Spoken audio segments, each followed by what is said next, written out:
that their soul has planned for them.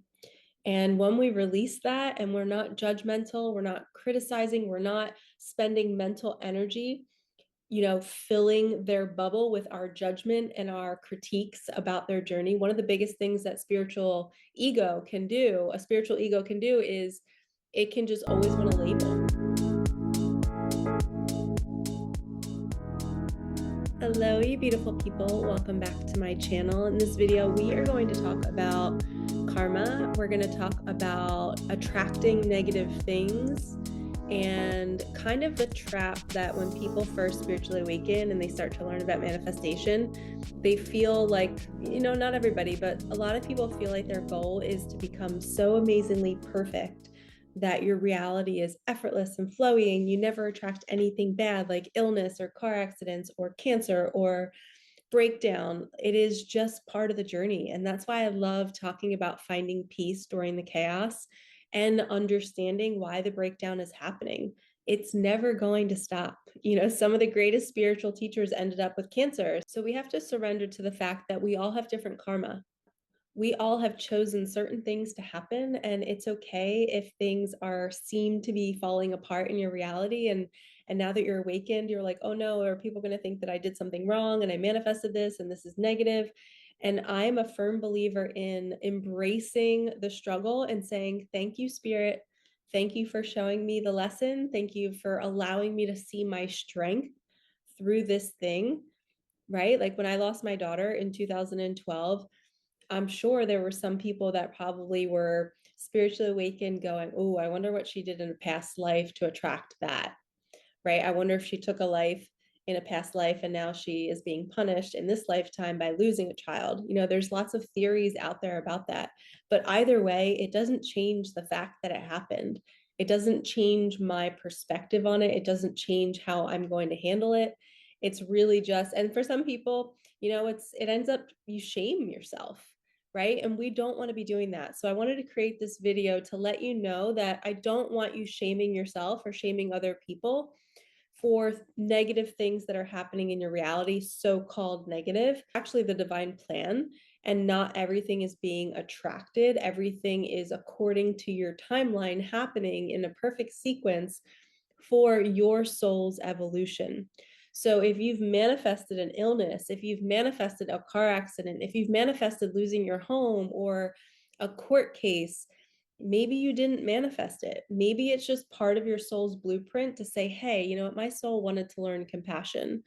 My soul wanted to learn to speak her truth. My soul wanted to understand the human body and how to heal it and how to not go the typical route and use Western medicine. Maybe you attracted the cancer so that you could find the holistic solution to it, right? So there's all these different ways that we karmically are experiencing this reality, and we don't want to judge it. And we don't want to judge other people. You don't want to look down upon somebody else who you thought was really far on their journey and they're really spiritually awakened. And then all of a sudden they're going through something. You don't want to be sitting over here in your ego saying, oh, I wonder what they did to attract that. That's not right. Right. We just want to honor that person and say, wow, like, I wonder if they need support with what they're going through right now. Or just become aware of your egoic thoughts and what they're saying and ask yourself, why did my ego say that? That was really harsh.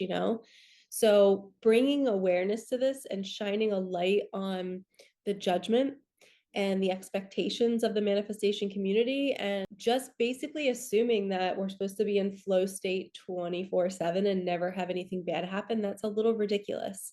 And I believe that the more we can embrace the hiccups and the more we can embrace the chaos, I think that makes for a really beautiful soul.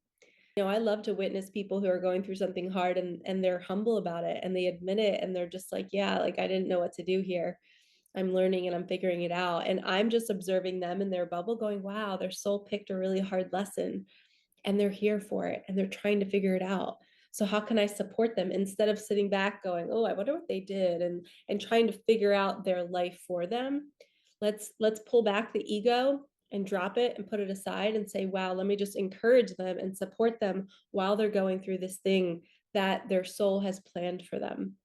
And when we release that and we're not judgmental, we're not criticizing, we're not spending mental energy filling their bubble with our judgment and our critiques about their journey. One of the biggest things that a spiritual ego can do is it can just always want to label. It's always wanting to understand, oh, well, this happened because it's a spiritual lesson, and this happened because it's that. When that poor person that's going through it, they're feeling so like, can you not analyze my life right now? I don't understand why this is happening, but can you just hug me? Really think about that. Make sure you're not that person that is out labeling. Okay. You don't want to label everybody. You want to hug everybody. You want to offer comfort to everybody. You want to support people in their bubble. So I just wanted to make this quick video to pull you out of the ego and down into the heart and have compassion for people who are going through struggles right now. And don't assume that they've manifested it because of something negative or that they have negative thinking. A lot of times, people that are really, really positive, like they say, only the good die young, right? Like negative things happen to great people. It doesn't mean that they attracted it. It means that their soul wanted to experience something in that, and whether they transcend it and do something with it in this lifetime or whether they pass away from it, and that's part of their exit strategy because they're going to impact other people who are witnessing their passing, we don't know. And it's not our job to analyze anybody's journey. Our job is to go within, look at our physical bubble and say, okay, what is my reality showing me, and how can I ask for support from others who aren't going to judge me, who aren't going to critique my reality, and they're not going to always try to find a solution for me. They're just going to say, hey, do you need a hug? Do you need a meal? Do you need support? I got you. And I'm so sorry you're going through this. And we don't need to know why. There's no need to know why. It's just, it is what it is. And if it's here, we're going to address it. And you can offer it up to God and say, God, take this burden, allow me to do with it what you want me to do with it. I know that you've brought me this situation and I'm going to handle it. I'm going to do the best that I can because I know it's for me, right? All right, lovies, I hope you enjoyed this video. Please like, comment, subscribe, hit that bell, and I will see you in the next one. Thank you so much for supporting me, my daughter, and our channel. All right, peace out.